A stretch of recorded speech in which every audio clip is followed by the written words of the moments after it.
नमस्कार. गेले काही दिवस महाराष्ट्रामध्ये स्मार्ट वीज मीटरची चर्चा सुरू आहे आणि त्याला कारणही तसंच आहे. महावितरणने सगळ्यांना एक नोटीस पाठवलेली आहे की येत्या 48 तासामध्ये सर्वांना स्मार्ट मीटर लावावी लागतील आणि त्याची प्रक्रिया सुरू होईल. त्यानंतर अनेक वितर्कांना आलेला आहे. कोण म्हणतं ही मीटर पोस्टपेड आहेत, कोण म्हणतं प्रीपेड आहेत, कोण म्हणतं सक्तीची नाही, कोण म्हणतं ग्राहकांची कन्सेंट म्हणजे मान्यता घ्यावी लागणार वगैरे वगैरे वगैरे. परंतु या सगळ्या चर्चांमध्ये फारसा अर्थ नाही. ही सर्व मीटर आता सक्तीचीच आहेत. अनेक राज्यांमध्ये ती बसवण्यात आलेली आहेत आणि त्याच्यामध्ये नागरिकांचा कन्सेंट किंवा नागरिकांची मान्यता याला कुठेही वाव ठेवण्यात आलेला नाही. त्याचं कारण असं आहे की 2021 साली ज्यावेळेला ही नोटिफिकेशन केंद्र शासनाने काढलं तेव्हा त्याच्यामध्ये हळूहळू टप्प्याटप्प्यामध्ये सर्व भारतामध्ये स्मार्ट मीटर बसवली जाणार हे निश्चित झालं होतं. महाराष्ट्रामध्ये त्या संदर्भात गदारोळ झाल्यानंतर मुख्यमंत्र्यांनी जाहीर केलं की आम्ही प्रीपेड मीटर्स बसवणार नाही. पण प्रीपेड मीटर्स बसवणार नाहीत याचा अर्थ मीटर्सच बसवणार नाहीत असा नव्हता. तर आता माझ्या माहितीप्रमाणे ते पोस्टपेड मीटर बसवण्याची सक्ती करण्यात आलेली आहे.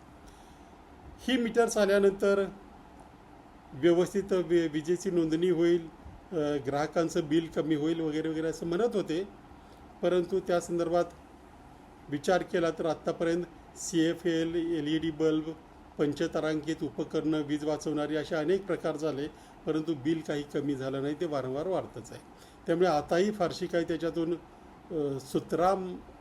सुधारणा होण्याची शक्यता वाटत नाही. परंतु ही मीटर बसवावीच लागणार आहेत.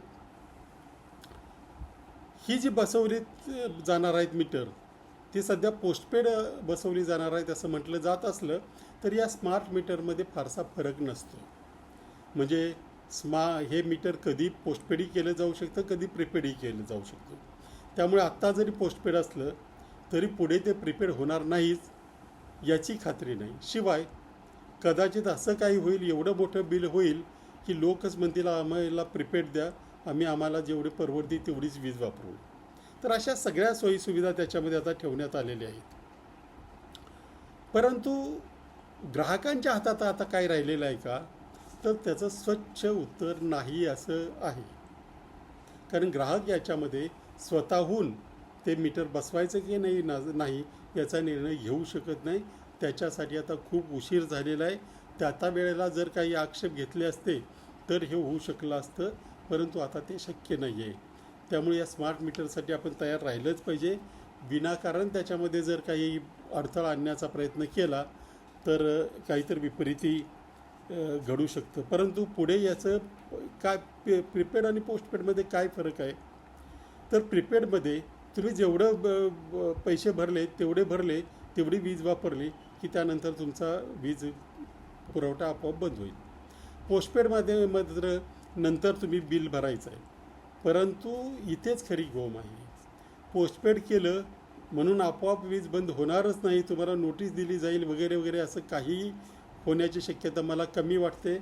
तुमचं बिल न भरणं हीच तुम्हाला नोटीस समजली जाईल आणि कोणत्याही क्षणी ते वीज बिल कापलं जाऊ शकतं. फक्त एकच फायदा आहे की पूर्वीसारखं जे माणसांवर किंवा वीज मंडळांच्या कर्मचाऱ्यांवर अवलंबून राहावं लागत होतं पुन्हा वीज जोड देण्यासाठी, तर तसं राहणार नाही. तुम्ही काही जे दंड किंवा आणखी काही प्रक्रिया असेल ती पार पाडली की तुमचा वीज पुरवठा परत सुरळीत होईल.